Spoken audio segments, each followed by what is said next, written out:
कपड़े धोने वाली बहू। शादी के पहले से ही विभा को कपड़े धोने का बड़ा शौक था। कभी नल के नीचे तो कभी तालाब के पास। अरे मेरी नीली वाली लुंगी नहीं दिख रही है। विभा की अम्मा, कहाँ रखी है लुंगी? अरे वो तो विभा ने परसों ही धोकर रखी थी आपकी अलमारी में, देखो वहीं होगी। वो ना मैंने आज धो दी, मुझे लगा कि गंदी हो गई होगी। अरे कैसे गंदी हो गई थी? उसे तो मैंने पहना भी नहीं। हे भगवान, इस लड़की के कपड़े धोने की आदत से परेशान हो गया हूँ मैं। जितना तो घर में राशन नहीं आता, उससे कहीं ज्यादा डिटर्जेंट पाउडर का खर्चा है। इसकी शादी करवा दो, शादी जाए अपने घर में ही करे काम, फिर चाहे घर के कपड़े धोने हो या पूरे गांव के। हाँ ठीक बोल रही हूँ, देखता हूँ मैं कोई लड़का। वो दिन भी आ जाता है जब विभा को देखने लड़के वाले आ जाते हैं। लड़की मुझे अच्छी लगी। होने वाली सास कहती है, बेटी अगर कुछ पूछना है तो पूछ लो। वैसे तो हमारी लड़की बहुत ही शर्मीली है, जो बोल दो वो मान लेती है, इसे क्या पूछना होगा। अरे कैसी बात कर रही हो माँ, मुझे इन लोगों के घर रहना है, सवाल तो कई है। हाँ हाँ बेटा, पूछ लो ना, क्या पूछना है। आप लोगों के घर कपड़े कौन धोता है? सास का मुंह बन जाता है।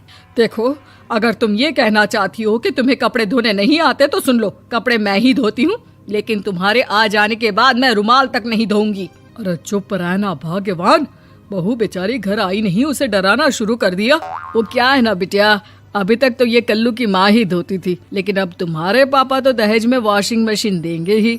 तभी विभा की माँ बोल पड़ती है, सवाल भी पूछा तो क्या। वैसे भाई साहब, मशीन की तो फिर भी कपड़े धोने की कैपेसिटी होती है। मतलब जो बिटिया दे रहे हैं ना विभा, इसे कपड़े धोने का बहुत शौक है। ये आप लोगों के क्या, आस पड़ोस गांव मोहल्ले सबके कपड़े धो दे और उफ तक ना करे।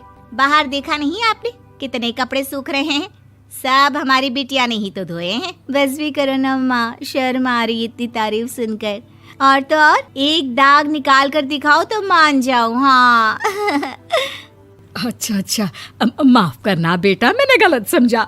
हमें तो रिश्ता बहुत पसंद है। और ऐसे जुड़ जाता है रिश्ता कपड़े धोने का शौक रखने वाली विभा का। उसकी शादी हो जाती है कोयला फैक्ट्री में काम करने वाले कल्लू के साथ। शादी के बाद अचानक विभा चिल्लाती हुई सास के पास आती है। सासू माँ, अरे सासू माँ कहाँ है आप? ये तो धोखा है, धोखा दिया आप लोगों ने मुझे। इसे ससुर के चक्कर के बारे में पता चल गया। अरे तो उसमें तुझे क्यों धोखा मिला है? अरे नल में पानी नहीं आता, कपड़े कैसे कब धुलेंगे?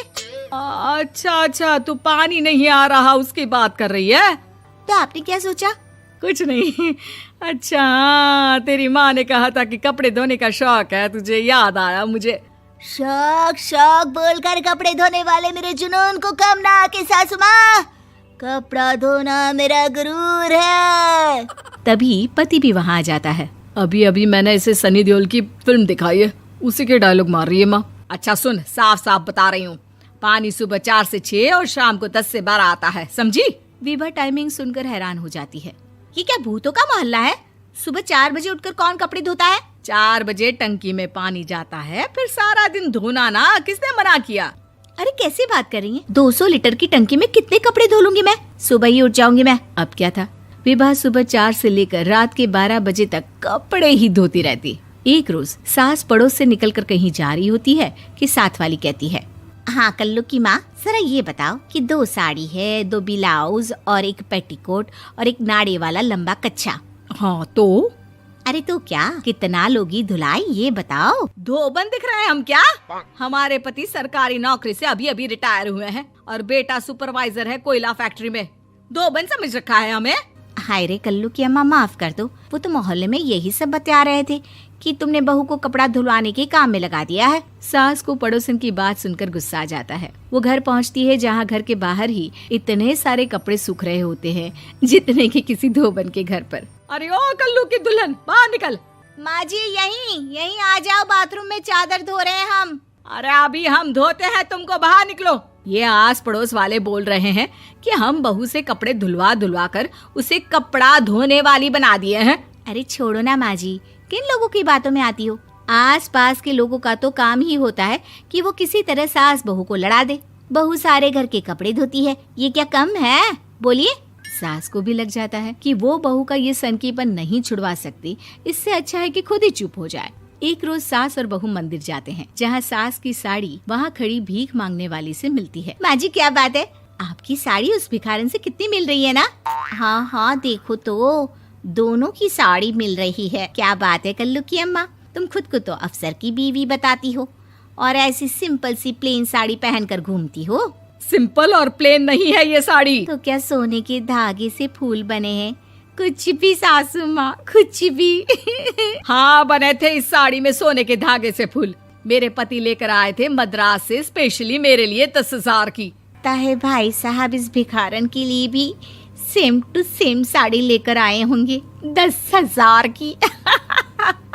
सास उस वक्त तो कुछ नहीं कहती, लेकिन बहू के साथ घर आती है और अलमारी से एल्बम निकाल कर लाती है। ये साड़ी देख रही है, ये वही साड़ी है जिसे मैंने अभी पहना था। इस साड़ी में ये जो चमकदार फूल दिख रहे हैं ना, ये सोने के धागों से काढ़े गए हैं। लेकिन तू लोकल वॉशिंग मशीन ब्रश से घिस घिस कर सारे फूलों को निकाल कर साड़ी प्लेन कर दी।